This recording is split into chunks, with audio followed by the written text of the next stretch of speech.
আসসালামু আলাইকুম ওরহমতুল্লাহ। আলহামদুলিল্লাহ। ওয়াসসালাতু ওয়াসসালামু আলা মান লা নাবিয়্যা বা'দা। আম্মা বাদ। আউযু বিল্লাহি মিনাশ শাইতানির রাজীম। বিসমিল্লাহির রহমানির রহিম। সুন্দর সুজলা সুফলা ভূমিতে যখন কোনো দুঃসময় দুর্যোগ নেমে আসে, তখন অনেকেই বলে থাকে, হায় হায় এ কি হলো? এখন কি হবে? মহান আল্লাহ বান্দাকে বিভিন্ন ধরনের পরীক্ষা করেন। বান্দাকে পরিশুদ্ধ করতে, ধৈর্যের পরীক্ষা নিতে, গুনাহ মাফ করতে কিংবা উত্তম আমলকারীদের বাছাই করতে তিনি পরীক্ষা করে থাকেন। পবিত্র কোরআনে আল্লাহ তাআলা ইরশাদ করেন, তিনিই সৃষ্টি করেছেন মৃত্যু ও জীবনকে পরীক্ষা করার জন্য যে তোমাদের মধ্যে কে কর্মে উত্তম। তিনিই সর্বশক্তিমান, ক্ষমাশীল। অনেকে মনে করেন আল্লাহ তাআলা শুধু কষ্ট, মুসিবত ও অসুস্থতা দিয়েই বান্দাকে পরীক্ষা করেন। এটি সত্য নয়, বরং সুখ শান্তি দিয়েও আল্লাহ বান্দাকে পরীক্ষা করে থাকেন। উদাহরণস্বরূপ, আমি যদি চাকরি হারাই, তার মানে এই নয় যে আল্লাহ আমার উপর রাগান্বিত। অন্যদিকে আমি যদি আমার চাকরিতে বেতন বৃদ্ধি পাই, তার মানে এই নয় যে আল্লাহ তাআলা আমার প্রতি খুশি। বস্তুত আমরা আল্লাহ তাআলার প্রতি কিরূপ প্রতিক্রিয়া দেখাই, তা দেখার জন্য আল্লাহ তাআলা আমাদেরকে এইসব পরিস্থিতির সম্মুখীন করেন। আল্লাহ তাআলা বলেন, আর আমি তোমাদের মন্দ ও ভালো দিয়ে পরীক্ষা করে থাকি এবং আমার কাছেই তোমরা প্রত্যাবর্তিত হবে।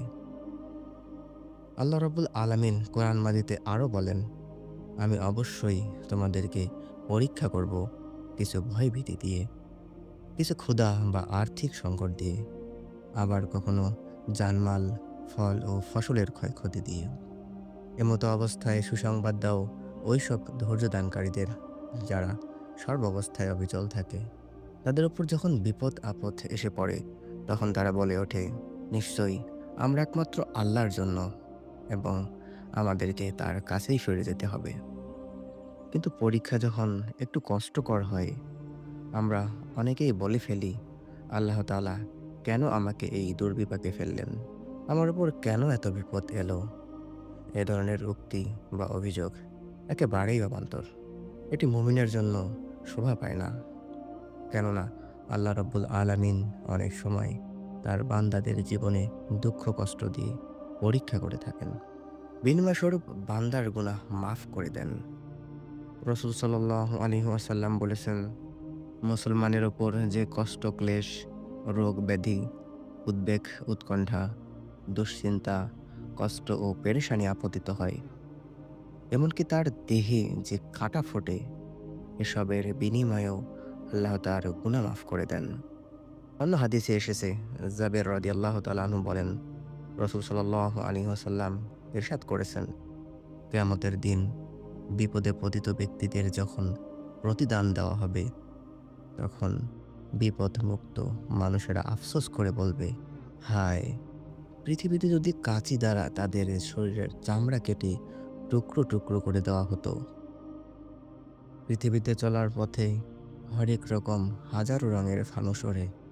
তবে কোন মানুষের সাথে মেলামেশা করতে হবে, একসাথে চলতে হবে, আল্লাহ রাব্বুল আলামিন তা কোরআনুল কারিমের মাধ্যমে তার হাবিবকে অবগত করেছেন।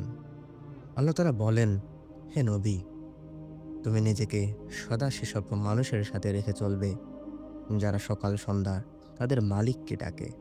তারা একমাত্র তারই সন্তুষ্টি কামনা করে এবং কখনো তাদের কাছ থেকে তোমার স্নেহের দৃষ্টি ফিরিয়ে নিও না। তোমার অবস্থা দেখে এমন যেন মনে না হয় যে তুমি এই পার্থিব জগতের সৌন্দর্যই কামনা করো। কখনো এমন কোনো ব্যক্তির কথা মতো চলো না যার অন্তঃকরণকে আমি আমার স্মরণ থেকে গাফিল করে দিয়েছি। আর যে ব্যক্তি নিজের প্রবৃত্তির গোলামি করতে শুরু করেছে এবং যার কার্যকলাপ সীমা লঙ্ঘন করেছে। ক্ষণিকের এই দুনিয়া একদিন ছেড়ে যেতে হবে, এ কথা অস্বীকার করার কোনো সুযোগ নেই। তাই মৃত্যুর আগেই আখিরাতের সম্বল জোগাড় করতে হবে।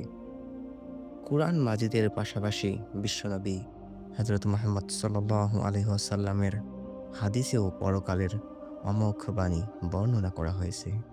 হাদিসগুলো আমাদের দেখায় যে বড় দাগে দুটি কারণে কাউকে পরীক্ষা করা যেতে পারে। প্রথম কারণটি হলো আল্লাহ আপনাকে এমন কিছু দিয়ে পরীক্ষা করবেন যাতে আপনার পরীক্ষায় উত্তীর্ণ হওয়ার সুযোগ থাকে এবং এর মাধ্যমে আপনার স্থান জান্নাতে উন্নীত করা হয়। দ্বিতীয় কারণ হলো আপনি হয়তো কিছু গুনাহ করেছেন কিন্তু আল্লাহর কাছে ক্ষমা চাননি। এর শাস্তি যদি আখিরাতে দেওয়া হতো তাহলে অনেক কঠিন হয়ে যেত। তাই পরীক্ষার মাধ্যমে তা দুনিয়াতেই সহজভাবে দিয়ে দেওয়া হয় যাতে পরকালের কঠিন শাস্তি থেকে রেহাই মেলে। এই পরীক্ষাটি আসলে আল্লাহর রহমতের একটি রূপ। একটি পরীক্ষার পুরস্কার সবসময় পরীক্ষার চেয়ে বেশি হয়। আল্লাহ তাআলা ইরশাদ করেন, সুতরাং কষ্টের সাথেই তো স্বস্তি আছে। নিশ্চয়ই কষ্টের সাথেই স্বস্তি আছে।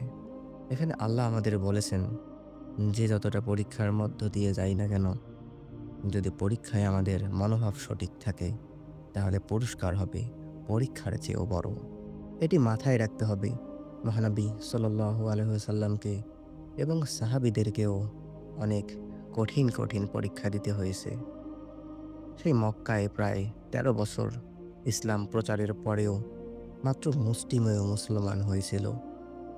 সেই মক্কাসহ পুরো আরব উপদ্বীপ হিজরতের মাত্র কয়েক বছরে ইসলামের উপদ্বীপে রূপান্তরিত হয়েছিল। মক্কায় নবীজির তীর্থযাত্রার সময় হাজার মুসলমান তার সাথে ছিলেন। আল্লাহ তাআলার প্রত্যেকটি পরীক্ষায় মনোভাব সুন্দর রাখার ও ধৈর্যের সাথে অতিবাহিত করার তৌফিক দান করুক। আমিন।